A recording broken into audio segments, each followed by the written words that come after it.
High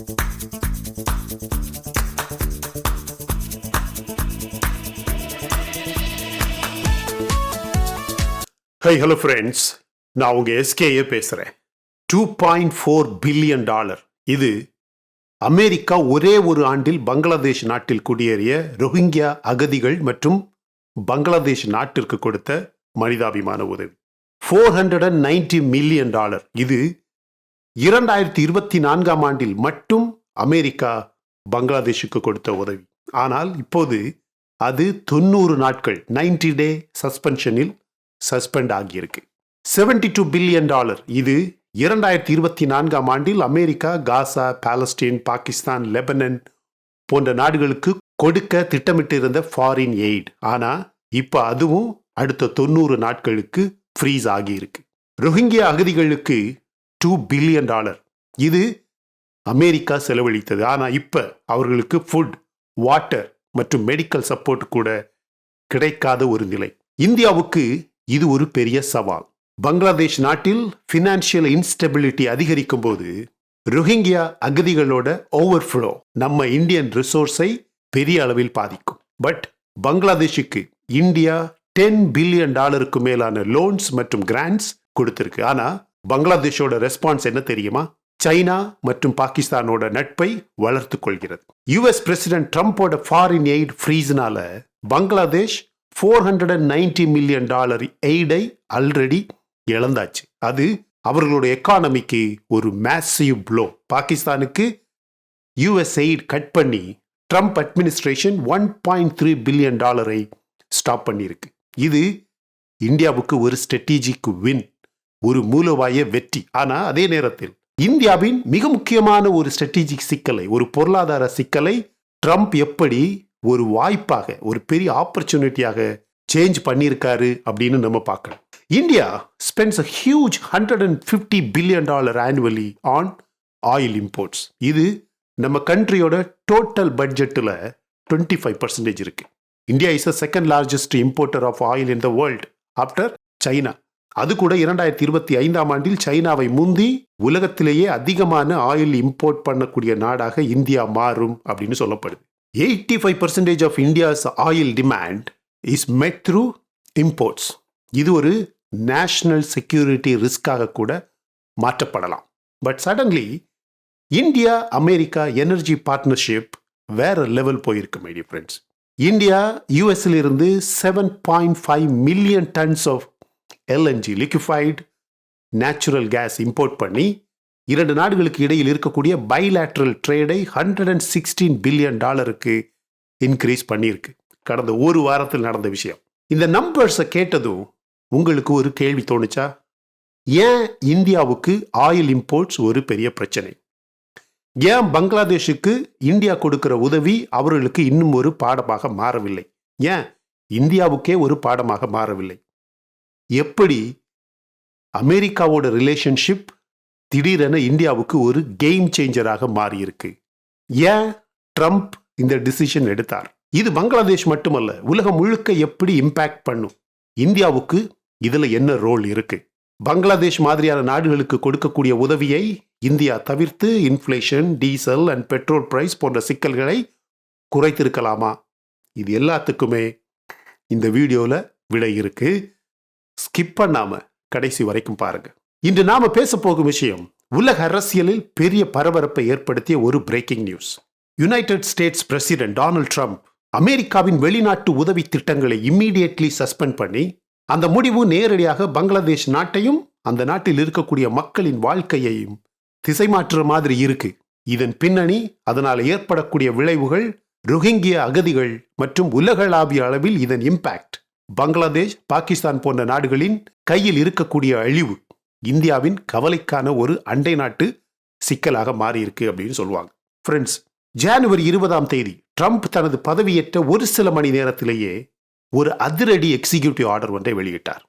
அந்த ஆணையின் அடிப்படையில் யுஎஸ் ஃபாரின் எய்ட் ப்ரோக்ராம்ஸை 90 நாட்களுக்கு சஸ்பெண்ட் பண்ணி அதை அவர் தன்னுடைய அமெரிக்கா ஃபர்ஸ்ட் என்ற ஃபாரின் பாலிசி கோலுக்கு அலைன் பண்ண முடிவு செய்தார். எனவே ஜனவரி 25 அன்று USAID, United States Agency for International Development, US foreign aid ப்ரோக்ராம்ஸை நிறுத்தி பங்களாதேஷ் உட்பட பல நாடுகளுக்கு இமீடியட் சஸ்பென்ஷன் அறிவித்தது. இதன் சீக்ரெட் பேக்ரவுண்ட், அமெரிக்கா தேர்தலுக்கு முன்பே ட்ரம்ப் டீம் எல்லா ஃபாரின் அசிஸ்டன்ஸ் ப்ரோக்ராமை பற்றி ரிவ்யூ செய்து அமெரிக்காவின் பல முக்கியமான செனேட்டர்ஸ், எதிரணி செனேட்டர்ஸ்களுக்கு கூட அனுப்பப்பட்டு இதன் காரணமாக அவர்கள் ரகசியமாக ட்ரம்ப் அணிக்கு ஆதரவாக தேர்தலில் இன்ஃப்ளூயன்ஸ் செய்திருக்கலாம் என்று தற்போது நம்பப்படுகிறது. இது ட்ரம்ப் அவர்களின் அமெரிக்கா ஃபர்ஸ்ட் ஃபாரின் பாலிசிக்கான ஒரு தொடக்கமாக கருதப்படுகிறது, பார்க்கப்பட்டது. எனவே பங்களாதேஷை இந்த முடிவு எப்படி பாதிக்கிறது? அமெரிக்கா ஆல்மோஸ்ட் 7 ஆண்டுகளுக்கு முன்பு 2017 ஆண்டில் தொடங்கிய ரோஹிங்கியா அகதிகள் கிரைசிஸுக்கு மிகப்பெரிய ஹியூமானிடேரியன் எய்ட் கொடுக்கக்கூடிய ஒரு நாடாக அமெரிக்கா இருந்திருக்கு. ஆனால் 2023, 2024 ஆண்டுகளில் பங்களாதேஷுக்கு சென்ற பணம் திடீரென அதிகமாயிருக்கு. சென்ற வருடம் $2.4 பில்லியன் ஃபண்டிங் பங்களாதேஷுக்கு கொடுத்திருக்கிறார்கள். அதில் $2 பில்லியன் வெறும் ரோஹிங்கியா அகதிகள் மற்றும் பங்களாதேஷ் ஹோஸ்ட் கம்யூனிட்டிஸ்க்கு மட்டுமே செலவழிக்கப்பட்டது. இந்த 90-day சஸ்பென்ஷன் ரோஹிங்கியா அகதிகளுக்கு பங்களாதேஷுக்கு எப்படி எதிரொலிக்கும்னு உங்களுக்கு தெரியுமா? பங்களாதேஷ் நாட்டின் ஃபுட் சப்ளைஸ், ஹெல்த் சர்வீசஸ் மற்றும் பேசிக் ஷெல்டர் ஃபெசிலிட்டிஸ் இல்லாமல் போகக்கூடிய நிலைக்கு மொத்த பங்களாதேஷ் நாடு தள்ளப்பட்டிருக்கு. What is the economic impact in Bangladesh? 2023 ஆண்டில் மட்டும் USAID $490 மில்லியன் ஆப்ளிகேஷன்ஸ்க்கு அதிகமாக ஒதுக்கியது. சென்ற வருடம் 2023 ஆண்டை விட கூடுதலாக $550 மில்லியன் அனுப்பி பங்களாதேஷுக்கு செலவழித்து பல முக்கிய திட்டங்களை முன்னெடுத்தது அமெரிக்கா. இது ட்ரம்ப் ஆட்சிக்கு வந்த அடுத்த நாளே திடீரென நிறுத்தப்பட்டதால் number 1, US funded NGOs and aid agencies நேரடியாக பாதிக்கப்படுகிறது. இரண்டாவதாக, பங்களாதேஷுக்கு இருக்கும் ஃபினான்ஷியல் ஸ்டெபிலிட்டி பெரிய கேள்விக்குறியாக்கப்படும். எனவே why did Trump take this decision? Friends, இது ஒரு அசாதாரணமான முடிவு. ட்ரம்ப் இதை ஏன் எடுத்தார்? இதுக்கான காரணம் அவருடைய America first, nation first policy. ட்ரம்போட அப்ஜெக்டிவை பாருங்க. 1, தன்னுடைய நாடு தன்னுடைய மக்கள் என்கிற பாலிசி. US ஃபாரின் எய்ட் ப்ரோக்ராம்ஸின் எஃபிஷியன்சி அண்ட் அலைன்மெண்ட் தன்னுடைய ஃபாரின் பாலிசிக்கு ஒத்துப்போவதாக இருக்கணும். நம்பர் 2, ஃபாரின் எய்ட் என்ற பெயரில் பல பயங்கரவாதிகளுக்கு பணம் போவதை எலிமினேட் பண்ண ட்ரம்ப் நினைக்கிறார். நம்பர் 3, உலகத்தில் 2 நாடுகளுக்கு செல்லக்கூடிய இராணுவ உதவியை மட்டும்தான் அவர் கேன்சல் செய்யலை, அப்ரூவ் பண்ணார். அமெரிக்காவின் மிலிட்டரி ஃபினான்சிங் ப்ரோக்ராம்ஸில் இஸ்ரேல் அண்ட் ஈஜிப்டுக்கு மட்டும் விதிவிலக்கு.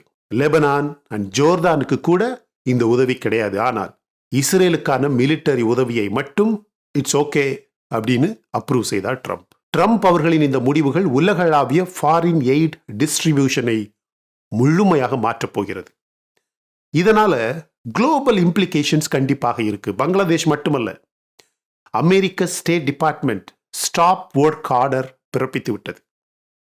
பங்களாதேஷ், காசா, பாலஸ்தீன், லெபனன் போன்ற நாடுகளுக்கு கொடுக்க இருந்த $72 பில்லியன் ஃபாரின் எய்ட் ப்ரோக்ராம்ஸ் நிறுத்தப்படும் என்று சொன்னது மட்டுமல்லாமல், அமெரிக்க உதவி பெறக்கூடிய எல்லா நாடுகளிலும் நடக்கக்கூடிய ஒர்க், அந்த ஆர்டர் ஸ்டாப் ஆகிவிட்டது. எனவே பங்களாதேஷில் தற்போது இருக்கக்கூடிய active contracts, work orders, grants எல்லாத்தையுமே இமீடியட்டாக ரத்து பண்ணக்கூடிய வகையில் ட்ரம்ப் அவர்களின் டிசிஷன் இம்பேக்ட் பண்ணுது. பங்களாதேஷ் போன்ற அண்டர் டெவலப்டு நேஷன்ஸ்க்கு மட்டும்தான் பாதிப்பா? இல்லை, நிச்சயமாக இல்லை. இதுபோல அமெரிக்காவின் உதவியை நம்பி இருக்கக்கூடிய சவுத் ஏசியன் நேஷன்ஸ் மற்றும் ஆப்பிரிக்கன் நேஷன்ஸுக்கும் பாதிப்பு இருக்கு. பங்களாதேஷ் மக்களோடு சேர்ந்து அங்கு இருக்கும் ரோஹிங்கியா அகதிகளின் நிலை அந்தோ பரிதாபம். இந்த தடை ரோஹிங்கியா ரெஃப்யூஜி கேம்ப்ஸை நேரடியாக தாக்குகிறது. Number 1, basic needs, food, water, medical support இவைகளை பூர்த்தி செய்யவே முடியாது. நம்பர் 2, இந்த அகதிகளின் சில்ட்ரன்ஸ் எஜுகேஷன் மற்றும் விமன்ஸ் சேஃப்டி ப்ரோக்ராம்ஸ் முற்றிலுமாக பாதிக்கப்படும். நம்பர் 3, உலக அளவில் United Nations, red cross and other global organisations இவர்கள் எல்லாருமே டிபெண்ட் பண்ணக்கூடிய பட்ஜெட்டில் பெரிய ஒரு ஓட்டை, பெரிய ஒரு ஃபினான்ஷியல் வாய்டு உருவாகும். இது ரோஹிங்கியா அகதிகளுக்கு மட்டுமல்ல, ஒட்டுமொத்த பங்களாதேஷ் நாட்டுக்கே பெரிய கிரைசிஸை உருவாக்கும். எனவே அடுத்து வரக்கூடிய மிகப்பெரிய கேள்வி, what is India's stand on US eight freeze? இந்தியாவுக்கு இதுல ஒரு இன்டிரெக்ட் இம்பேக்ட் இருக்குது. இந்தியாஸ் ரோல் வெஸ் அமெரிக்காஸ் அப்ரோச்னு பார்த்தா ஃப்ரெண்ட்ஸ், இப்போ ட்ரம்ப் எய்ட் சஸ்பெண்ட் பண்ணியிருக்காங்க. இது உலக அளவில் நடக்கக்கூடிய ஒரு நடவடிக்கை. ஆனால் பங்களாதேஷ் போன்ற ஒரு நாட்டிற்கு இதை யாரு பேலன்ஸ் பண்றாங்கன்னு பார்த்தா அது நம்ம இந்தியா தான். இதுவரைக்கும் இந்த ஒரே ஒரு சிக்கலில் இந்தியாஸ் கான்ட்ரிபியூஷன்ஸ் டு பங்களாதேஷ் எப்படி இருக்குன்னு பாருங்க. 2017 ஆண்டில் ரோஹிங்கியா கிரைசிஸ். இந்த கிரைசிஸில் இந்தியா முதல் கட்ட உதவியாக 125 கோடி ரூபாய் கொடுத்தது 7 வருடத்திற்கு முன்பே.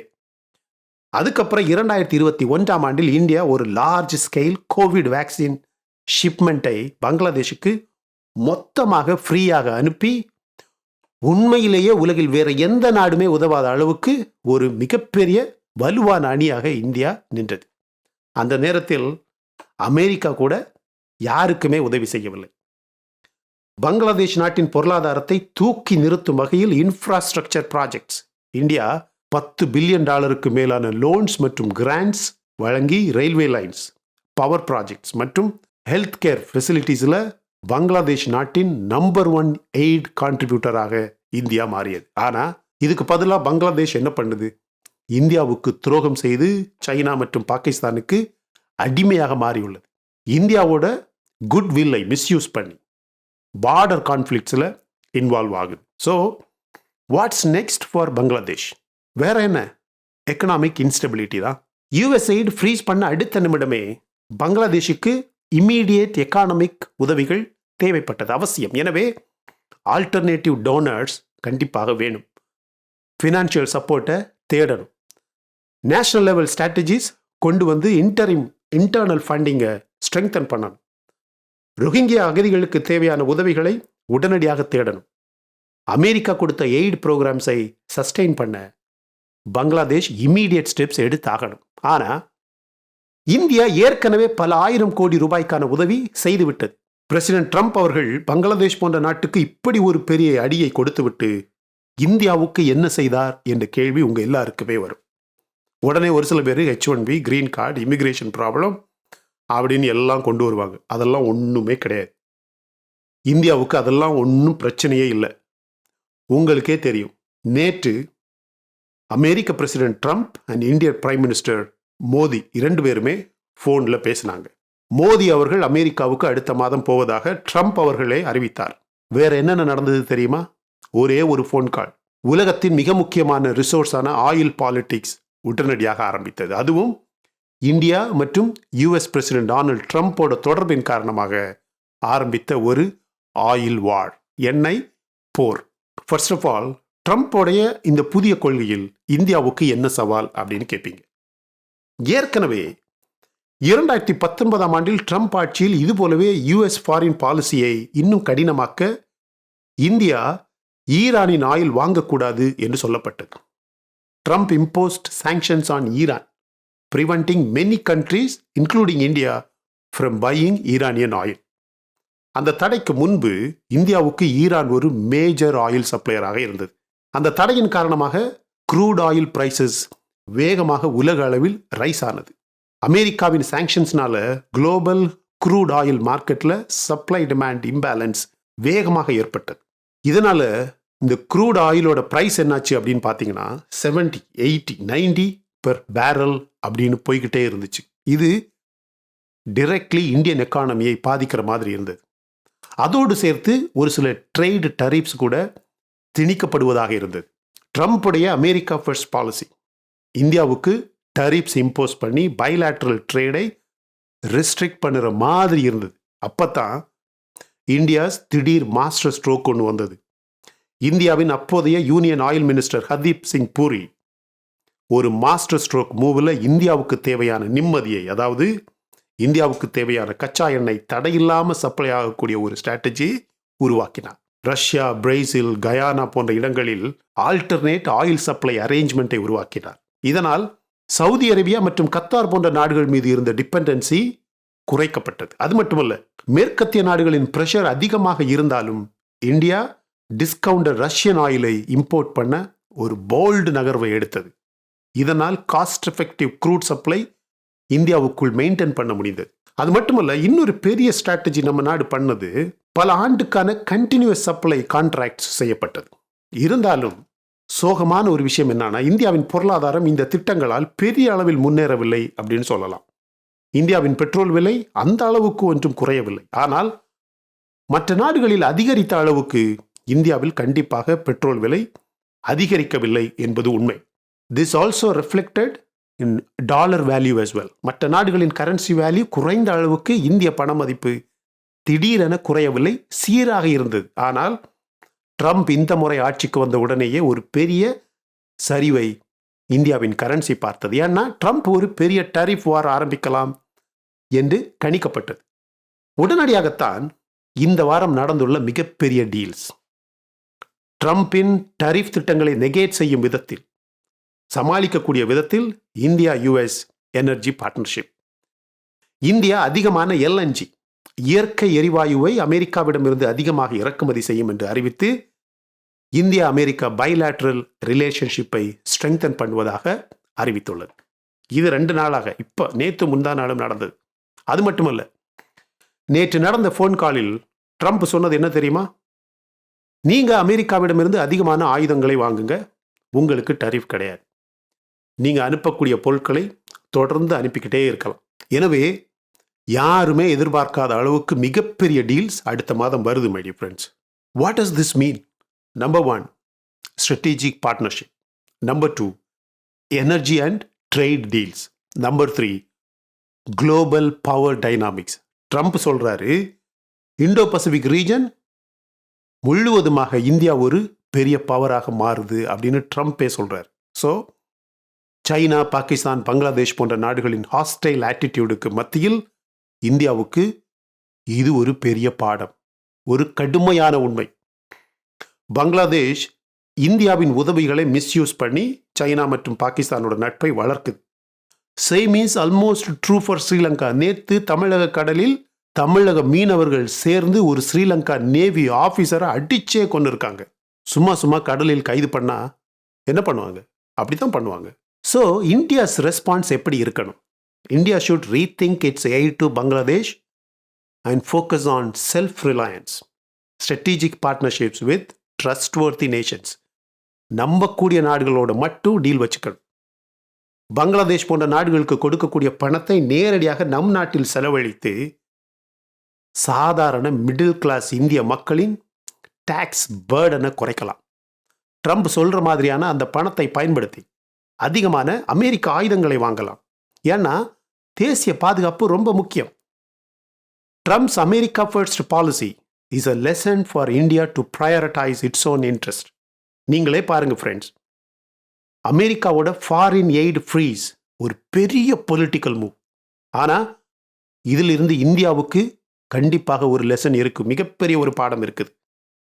நம்ம கையை நீட்டி உதவ வேண்டிய அவசியம் இல்லாத போது அந்த ரிசோர்ஸை, அந்த பணத்தை, அந்த செல்வத்தை நம்ம ஃபியூச்சருக்கு சேஃபாக வைக்கணும். எனவே உங்களோட கருத்து என்ன? பங்களாதேஷுக்கு இந்தியா ஃபியூச்சர் எய்டை ஸ்டாப் பண்ணணுமா? ட்ரம்ப்ஸ் ஃபாரின் பாலிசியை, Nations first policy India adapt பண்ணலாமா வேண்டாமா? கண்டிப்பாக பண்ணணும். மக்களோட வரியை குறையுங்க, பெட்ரோல் விலையை குறையுங்க, நல்ல ரோட் போடுங்க. 60 வயசுக்கு மேலே இருக்கக்கூடிய மிடில் கிளாஸ் மக்களுக்கு 0 டேக்ஸ் சொல்லுங்க. ஆயுதங்கள் அதிகமாக வாங்குங்க. ஏஐ, ஆர்டிஃபிஷியல் இன்டெலிஜென்ஸ் போன்ற தொழில்நுட்பங்களில் அதிகமான முதலீடுகளை செய்யுங்க. அதை விட்டுட்டு இந்த வர்றவன் போறவனுக்கெல்லாம் அண்டை நாடு சேஃப்டி என்கிற பேர்ல பல 1000 கோடி ரூபாய் செலவு.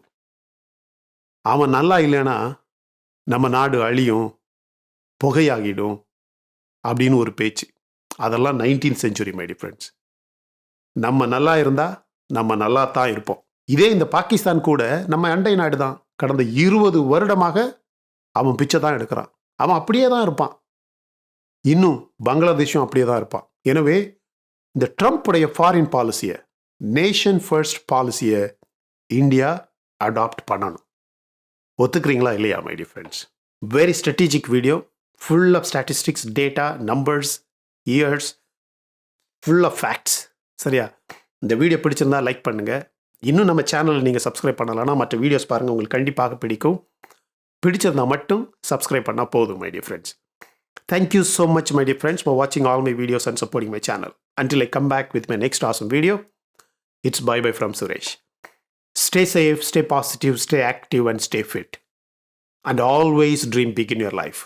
நம்மளால எப்பவுமே எதையுமே எங்கேயுமே சாதிக்க முடியும் அப்படின்னு நம்ம ஃபர்ஸ்ட் நம்பணும் my dear friends.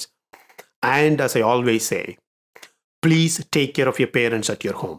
உங்கள் அப்பா அம்மாவை உங்கள் வீட்டிலே வச்சு நல்ல சந்தோஷமாக பத்திரமா பாதுகாப்பாக பார்த்துக்கங்க my dear friends, because it's very very important. Thank you.